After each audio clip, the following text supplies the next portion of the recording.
Ya Bahlil betul. Tidak mungkin Bahlil tidak tahu bahwa ada perintah presiden untuk mengefisienkan distribusi. Tapi problem Bahlil dia buat regulasi untuk memungkinkan distribusi belanja lancar. Tanpa dia buat regulasi mitigasi. Itu aja kekacauannya Bahlil cuma di situ. Kan mestinya Bahlil mengerti bahwa ini nationwide. Problem distribusi itu pasti akan terjadi kekacauan. Maka mestinya dibuat dulu aturan mitigasi baru dibuat regulasi itu. Sama seperti Amerika dulu nyerang Eropa Perang Dunia Kedua. Dihancurkan oleh Eisenhower Plan, dibetulin lagi oleh Marshall Plan. Kan begitu kan. Nah Marshall Plan-nya nggak dibayangkan oleh Bahlil. Kacau. Hanya itu aja problemnya. Tapi kalau jadi problem besar, kenapa? Karena ada bibit-bibit perpecahan. Itu dasarnya. Kalau orang cari siapa raja kecilnya itu. Biasanya raja kecil itu fotonya nggak ada di sebelah kiri sini biasanya tuh. Coba saya baca psikologinya.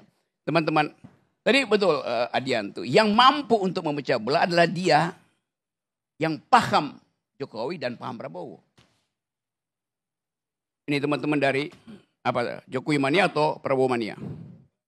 Dua-duanya. Dia yang potensial memecah belah. By definition tadi. Karena dia mengerti Prabowo, dia mengerti Jokowi. Yes, coba. Ini saya cuma pakai argumen Adian ya. Bukan begitu dong Bung Rocky. Oke, coba apa? Iya kan? Ya kan kita ini kan sudah masuk di Prabowo sekarang. Ya kan? Kita membela Prabowo karena itu ada keberlanjutan yang kita ini kan. Jadi Anda nggak membela Jokowi lagi? Jokowi mania dan Prabowo mania. Ya kan? Kita membela Jokowi ya. Kan ini kan sudah selesai. Dengan Prabowo. Jadi ini. tidak lagi tapi membela ketika Jokowi? Itu, okay. ketika ya. Oke, ketika. tidak. Yes. Jadi Anda tidak lagi membela Jokowi? Saya masih membela Jokowi yang benar. Kalau itu salah kita juga katakan salah. Anda membela Prabowo? Jelas itu saya membela Prabowo. Anda ngerti siapa Jokowi? Jelas kami juga Anda ngerti siapa Prabowo? Kita mengerti Prabowo. Maka berlakulah dalil Ahdian. Anda bisa memecah belah. Logik sih begitu. Tidak ada yang namanya adu domba, Bung Rocky. Bukan adu domba, dalilnya Adian bilang begitu. Dan itu dalil di mana-mana. Satu kalimat saja. Tidak mungkin seorang hamba mengabdi pada dua tuan. Bos. Dia akan lebih mencintai yang satu daripada yang lain. Kita Sudah ini itu bukan hukumnya. menghamba.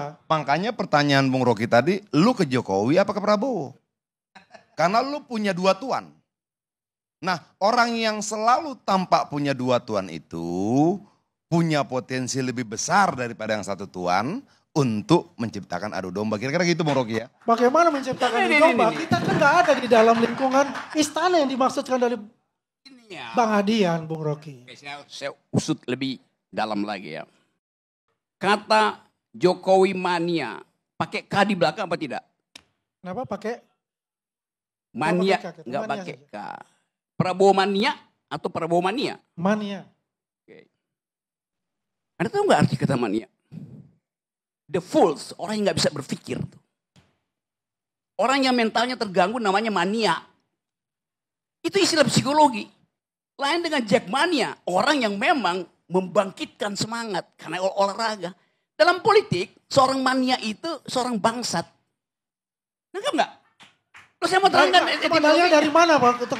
Untuk dalilnya dari mana mengatakan itu secara psikologi? Saya terangin ya. Ya.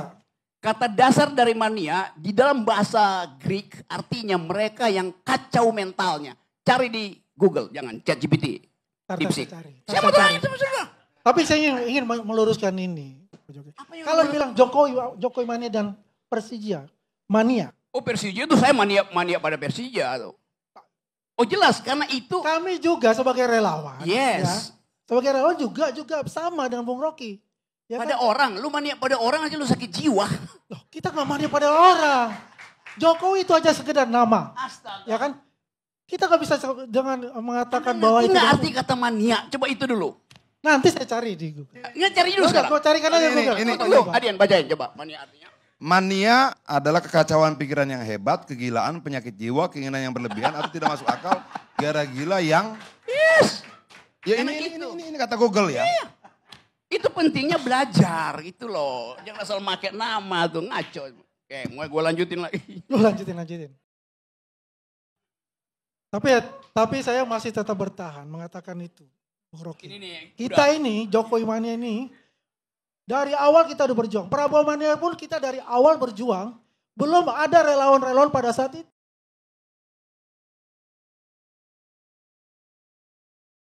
Nah, kita jangan bicara sepotong-sepotong ini. Satu nama ini. Iya. Iya. Kenapa pakai kata mania itu? Ganti deh itu. Nanti orang akan catat di sejarah. Ini orang-orang dungu nih. Ini jelas loh. Ini, kalau bicara Bung Rocky tentang dungu ya, master of dungunya Bung Rocky ini. Karena nih, apa yang barusan saudara lakukan itu namanya strawman strategi. Anda mencari bagian lemah supaya Anda tidak mau menantang bagian yang kuat. Argumen di Google tadi. Lihat Anda kebodohanmu. Ini saya serius ya nerangkan ini ya.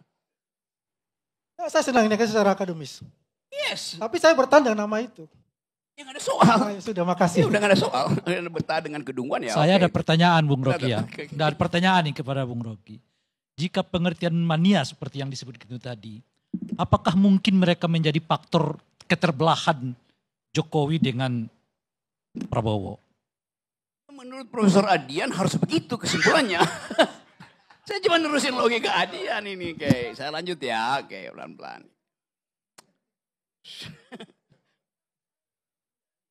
Saya nggak pernah bohong dalam ilmu pengetahuan ya. Oke. Mania adalah kondisi ketika seseorang mengalami perubahan suasana hati, energi, atau aktivitas yang sangat tinggi dan ekstrim. Mania dapat mengganggu kehidupan sehari-hari. Nah makanya saya tanyakan, kalau kondisi psikologiknya begini pengertian mania, apakah mungkin mereka mengorganisir sebuah pekerjaan yang memisahkan Jokowi dengan Prabowo? Itu bagaimana dikatakan begitu Bang Rai? Kita ini kan di luar istana. Tadi dikatakan bahwa cenderung adu domba itu ada di istana. Kita kalau relawan memang kita membela. Yang memang di hati nurani kita bahwa ini adalah yang benar. Tapi nggak di istana ya? Kita nggak di istana kok.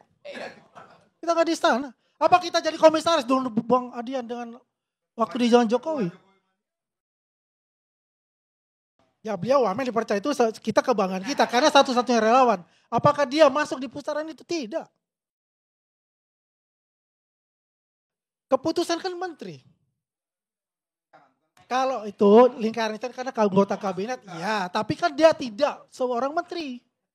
Ya, tapi masuk dalam lingkaran istana. Kalau istana ya jelas dong masuk dengan Oh kabinet. ya sudah. Tapi bukan, sorry ya, ini bukan menteri loh, dia wamen. Keputusan semua itu kan pasti kan dengan menteri. Betul nggak?